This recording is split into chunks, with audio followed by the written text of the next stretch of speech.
Unusual complaint about the NBA. After claiming their 18th title last season, the Boston Celtics are looking to maintain their dominance in the NBA, with expectations of once again lifting the Larry O'Brien Trophy. Even in the early games of this new season, the team has shown that they are more than capable of repeating the feat despite Kristaps Porzingis still being sidelined due to injury. The Celtics have proven they are a force to be reckoned with. With a roster that brings together some of the league's top talents, projections rank the team as one of the favorites to win the trophy at the end of the season.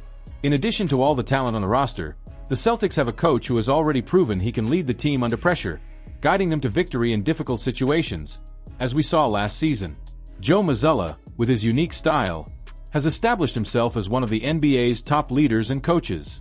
But beyond his technical abilities, Mazzulla has also become known for his controversial comments and viral moments during interviews and press conferences. The desire to bring fights back to basketball. On Tuesday, in another of these standout moments, Mazzulla made a complaint that caught many by surprise.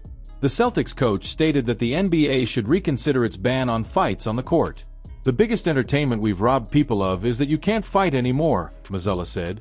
"I wish fights would come back.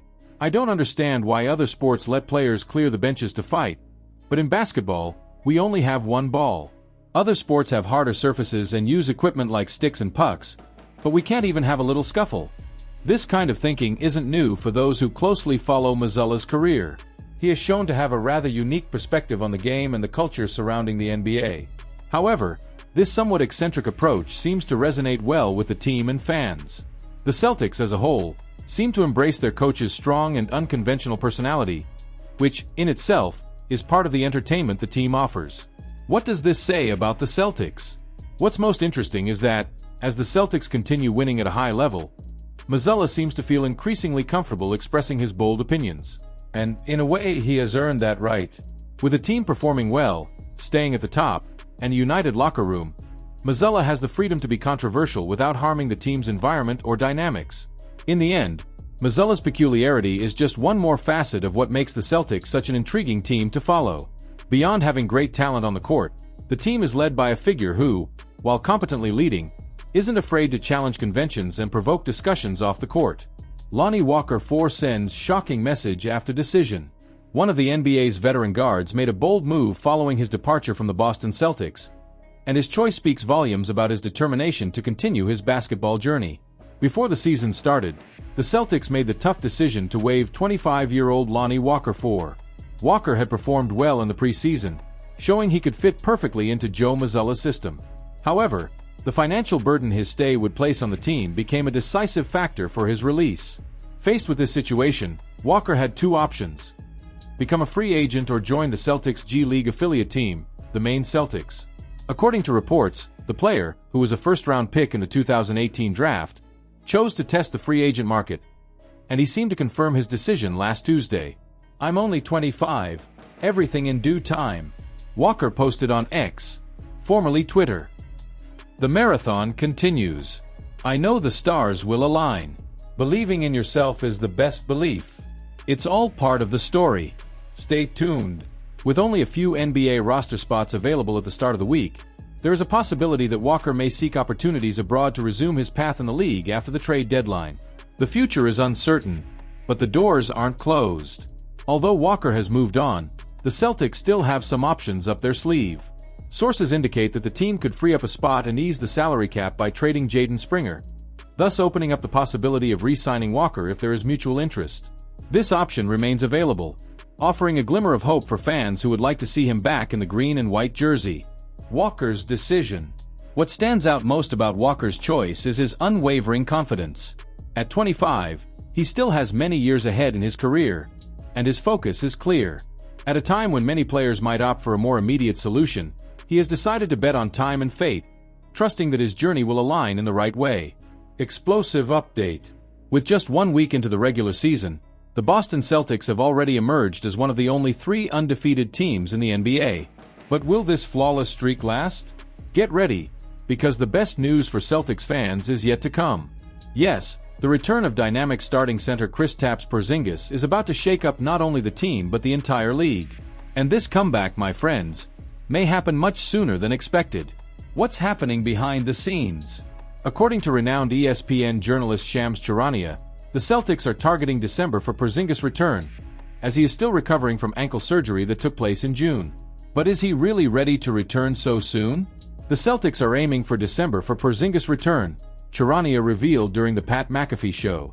He hasn't started contact drills yet, but if you watch the video of him warming up, it's clear he's doing very well. It's enough to get any fan excited.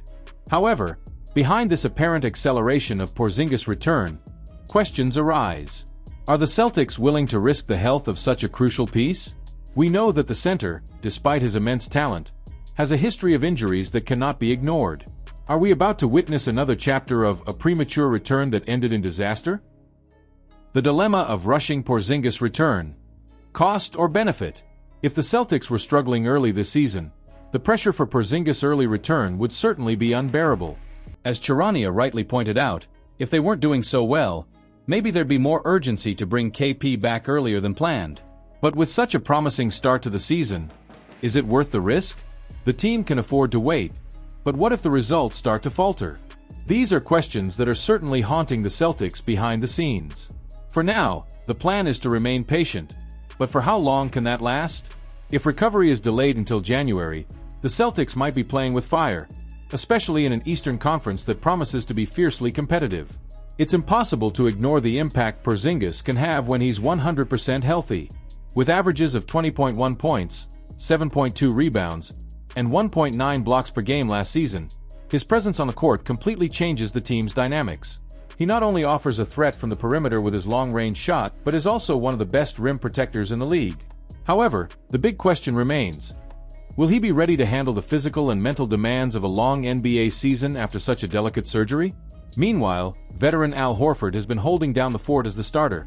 But no one denies that the Celtics are just waiting for the moment when Porzingis can reclaim his spot and, perhaps, take the team to even greater heights. But will his return be the missing piece that the Celtics need to capture the long-awaited title? Maximum alert. Is something wrong behind the scenes? With every update about Porzingis' condition, fans grow more anxious. After all, the Celtics seem to be walking a tightrope, where any hasty decision could end up compromising the entire season. Is there something more that the team isn't revealing? The delay in clearing Porzingis for contact drills could indicate that the injury was more severe than initially thought.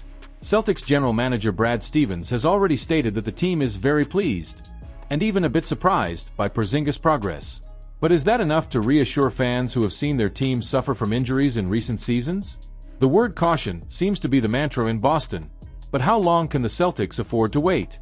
While all the drama surrounding Porzingis unfolds, the Celtics continue their impressive campaign with a 4-0 record and are gearing up to face the Indiana Pacers. This upcoming matchup is more than just a regular season game. It's a preview of how the Celtics can handle future challenges while awaiting their star's return.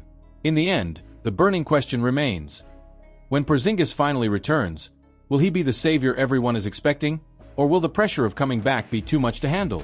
One thing is certain: the coming months will be decisive, and any misstep could spell the end of the Celtics' ambitions for this season. Hey Celtics fanatics! What do you think of this news? Leave your opinion in the comments, as it's highly valued.